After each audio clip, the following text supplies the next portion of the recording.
ഈ ഒരു കേക്ക് ഞാൻ ചെയ്തിട്ട് കുറച്ചധികം ദിവസമായിട്ടുണ്ടായിരുന്നു കേട്ടോ. കുറച്ച് തിരക്കൊക്കെ ആയതുകൊണ്ടാണ് എനിക്ക് വീഡിയോസ് ഒന്നും അപ്ലോഡ് ചെയ്യാനായിട്ട് പറ്റാഞ്ഞത്. ആ ഒരു സമയത്ത് എനിക്ക് കണ്ടിന്യൂസ് ആയിട്ട് വന്നുകൊണ്ടിരുന്നത് സ്ക്വയർ കേക്കാണ്. ഈ സ്ക്വയർ കേക്ക് ചെയ്യുന്ന സമയത്ത് എനിക്ക് കുറച്ച് മടിയാണ്. കാരണം വേറൊന്നുമല്ല, നമ്മൾ ഫിനിഷ് ചെയ്തെടുക്കുന്ന സമയത്ത് നല്ലതുപോലെ ഫിനിഷ് ആയില്ല എന്നുണ്ടെങ്കിൽ ആ ഒരു കേക്കിന്റെ ഭംഗി അപ്പാടെ പോകും കേട്ടോ. ഈ ഒരു കേക്കിന് കസ്റ്റമർ നമുക്ക് റെഫറൻസ് പിക്ചർ തന്നിട്ടുണ്ടായിരുന്നു കേട്ടോ. ആ ഒരു സെയിം കളർ തന്നെ ചെയ്യാൻ പറ്റില്ല എന്ന് നമ്മൾ പറഞ്ഞിട്ടുണ്ടായിരുന്നു. അതുകൊണ്ട് തന്നെ ഞാൻ ഏകദേശം ആ ഒരു കളറിലേക്ക് എത്തിപ്പെടാനായിട്ട് ശ്രമിച്ചിട്ടുണ്ടായിരുന്നു കേട്ടോ.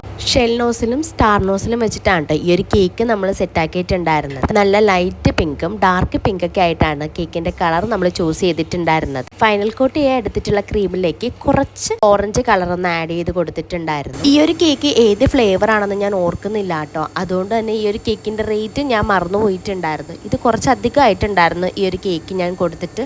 കേക്കിന്റെ ഫൈനൽ ലുക്ക് ഞാൻ ലാസ്റ്റ് കൊടുത്തേക്കാം. ഇന്നത്തെ വീഡിയോ ഇത്രയേ ഉള്ളൂ. അടുത്തൊരു വീഡിയോ ആയിട്ട് കാണുന്നത് വരെ താങ്ക് യു ഫോർ വാച്ചിങ്.